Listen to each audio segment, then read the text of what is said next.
All right, man. It sounds like the Pelicans could be washing their hands of Lonzo Ball. I know they have a decision to make on Brandon Ingram. Brandon Ingram is a restricted free agent this year, so let's talk about it. That subscribe button, bell icon button, share the video. And they said Lonzo Ball was checked out during the bubble. I don't know why he was checked out. He had made a lot of improvement this season as far as his shooting percentage.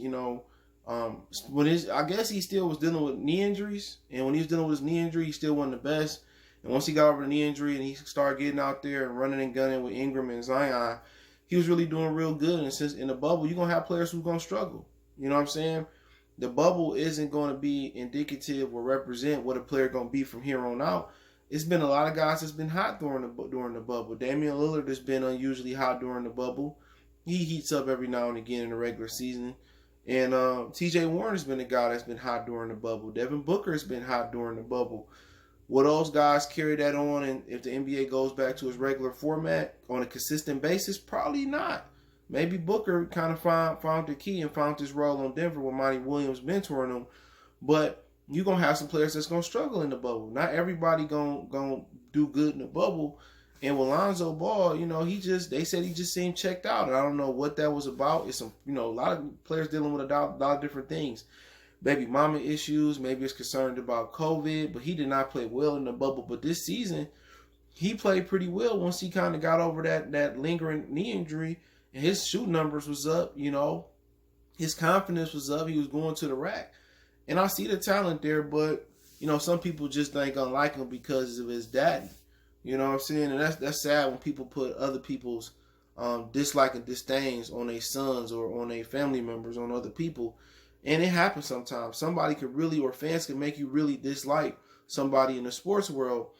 But, if they do trade Lonzo Ball, I mean, it ain't looking good for him. He looking like a buzz. Well, so is Markelle Fultz, De'Aaron Fox is looking good. But then again, you look at John Moran. If he win today in the play-in game for the eighth seed versus Trailblazers today, his rookie year, he did what De'Aaron Fox couldn't do in his first 2 or 3 years, And that's get the Memphis Grizzlies to the playoffs. And had the NBA season continued the way it was supposed to, Ja Morant probably would be in the playoffs right now. But obviously they did lose Jaren Jackson Jr., but they was getting their ass kicked way before he went out in the bubble. But not everybody going to play well in the bubble. Should his bubble play, basically determine his future? No. You can see it. The speed is there. The athleticism is there. You know what I'm saying? It just seemed like he don't have that dog in him. You know what I'm saying? He don't have that killer in him. You know what I'm saying? He seemed like he don't have no emotions. He not competitive. He missing something. He missing intangible. He missing that dog. He missing that fire. And he just seemed like a really cool, calm, laid back person. But he don't really have that killer in him. Magic has some killer in him. He had that fire in him. Isaiah had that fire in him.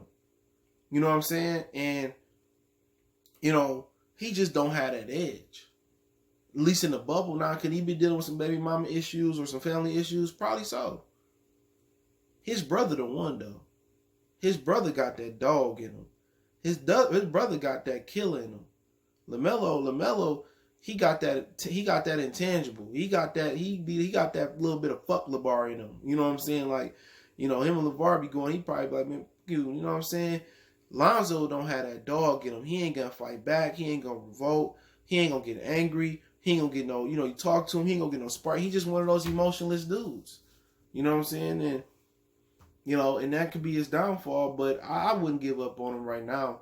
But if they did trade him, I mean, they trade him, man. And, he already out of New Orleans. And if that's the case, Alvin Gentry out the door too.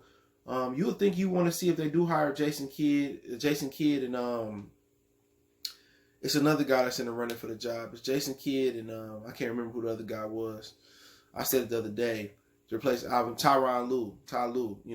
You want to see if you bring in Jason Kidd, could Jason Kidd kind of help him through this situation? Because Jason Kidd was the guy who had to change his jump shot. He couldn't shoot. They called him Ace and Kidd. He reminded me of Lonzo Ball a little bit. So could Jason Kidd come in here and tutor Lonzo and get the best out of him? I think he could, but at this point, if you keep Drew Holiday and Brandon Ingram, that's all you need. You know what I'm saying? Because Brandon Ingram can run the point, Drew can run the point, so you really don't need, Lonzo. because Brandon Ingram is a primary ball handler, and also Lonzo is due for an extension, so they probably want to get something for him while somebody still believe in him. So basically, they ain't trying to pay him and Brandon Ingram. And next year, if he do blow up and he do kind of figure it out in New Orleans, then you didn't pay Brandon Ingram, and then you got to play Lonzo. You know, New Orleans ain't really got that type of money. And then eventually, you got to pay Zion Williamson if you make it that far. So basically, they trading Lonzo. It sounds like and that's gonna be tough for a kid to go in 3 cities in the first 3 or 4 years of his career. But yeah, that's gonna be real tough for him, man, and he gonna be looking real bustish. But we seen other dudes figure it out late in their career, and they get it and it click on. Chauncey Billups is one of those guys, man. He was this number 2 or number 3 overall pick, coming out of Denver and coming out of college, and I think coming out of college, and in Boston he didn't live up to the expectations, and he bounced around the league, Minnesota, back to Denver, and he was one of those guys that people said was a lost cause, and he came around to the Pistons organization, and it worked for him. You know what I'm saying? They put him in position to to really be great, and you had to respect that, man, and Larry Brown just took his level to legendary status. So hopefully for Lonzo, he don't give up, he don't get too down on himself. And you look at Chauncey Billups and say, I still can be good. People wrote Chauncey Billups off.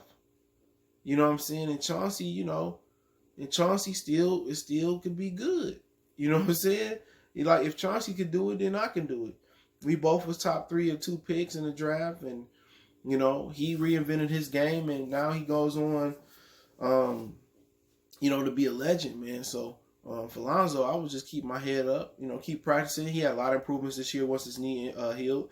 He shot the ball better. He played a little bit more aggressiveness, but he just reminds you so much of a poor man's Jason Kidd right now. The jumper was iffy. He's a solid defender. He could rebound the ball really well. He could facilitate really well. But for Lonzo, they measure point guards today about points. And that's why a lot of the Damian Lillards and the Russell Westbrooks never get a championship. Because that's not the way you play the point guard position. The point guard position is a facilitative, or it's a position that facilitates. It gets the team in order. It's floor general. You know what I'm saying? And then you chip in where you need to in the scoring column. And a lot of these dudes don't know how to play the position no more. And this is why you won't see Westbrook and Damian Lillard win championships right now, because they don't really play the position. They more combo guards. When you play the position the right way, look at how LeBron facilitate for the point forward position. That's how you play. That's how you play the point guard position. LeBron, Mark Jackson, John Stockton, Isaiah Thomas, Magic Johnson. That's how you kind of Chauncey Billups mastered it late in his career. That's how you play the position. Lonzo would do good in the 90s with his playing style.